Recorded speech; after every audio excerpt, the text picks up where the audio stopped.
안녕하세요. 빅데이터 김교수입니다. 좋아요와 구독 그리고 관심 있는 댓글은 영상 제작에 큰 힘이 됩니다.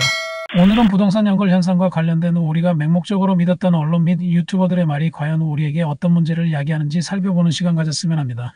한국언론진 흥재단의 2023년 미디어 영향력 조사에 따르면 KBS, MBC, SBS 등 주요 방송사들의 부동산 관련 보도 중 40% 이상이 공포감을 조장하는 내용이었습니다.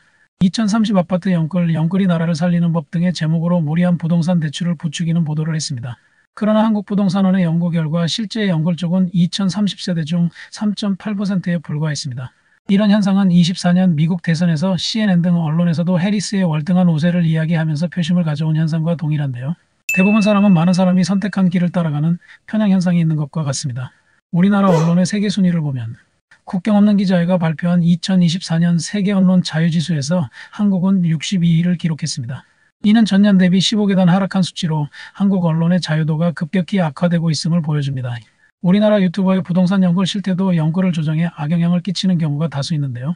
한국인터넷진흥원의 2023년 온라인 콘텐츠 영향력 분석 보고서에 따르면 상위 10개 부동산 관련 유튜브 채널 중 7개가 무리한 대출을 부추기는 내용을 다루고 있었습니다. 이른바 연끌 오족이라 불리는 유튜버들인 보잉남, 이상우, 얼음공장, 아포유, 바숑. 이러한 유튜브는 부동산 투자를 강력히 권유하고 낙관적인 전망을 제시했다가 시장 상황이 악화되자 비난의 대상이 된 적이 있었습니다. 연끌 현상을 둘러싼 문제는 단순히 언론의 과장 보도에만 국한되지 않습니다. 건설사, 정부, 기득권 등 여러 주체들이 복합적으로 관여되어 있습니다.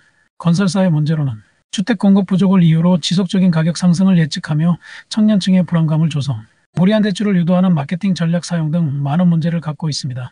이런 상황에서 정부는 문제 해결은커녕 부동산 정책의 일관성 부족으로 시장 불안정성 증가하고 있습니다.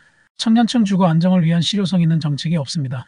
대출 규제와 완화를 반복하며 시장 혼란 가중이 되고 있는 악순환의 반복입니다. 기득권의 문제로는 기존 기득권자들은 부동산을 통해 부의 대물림이 심화되고 있는 상황입니다.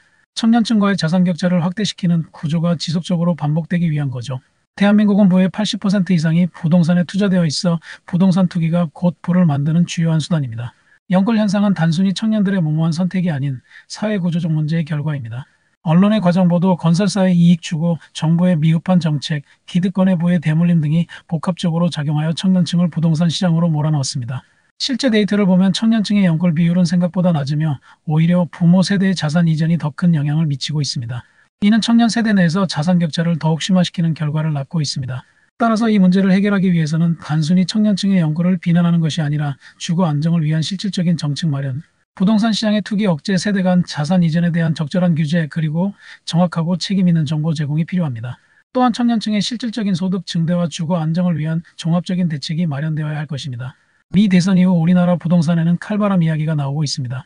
그러나 위기는 기회일 수 있습니다. 다음 시간에는 부동산 위기를 기회로 활용하는 경매활용법에 대해 전문가를 모시고 알아보는 시간 갖도록 하겠습니다.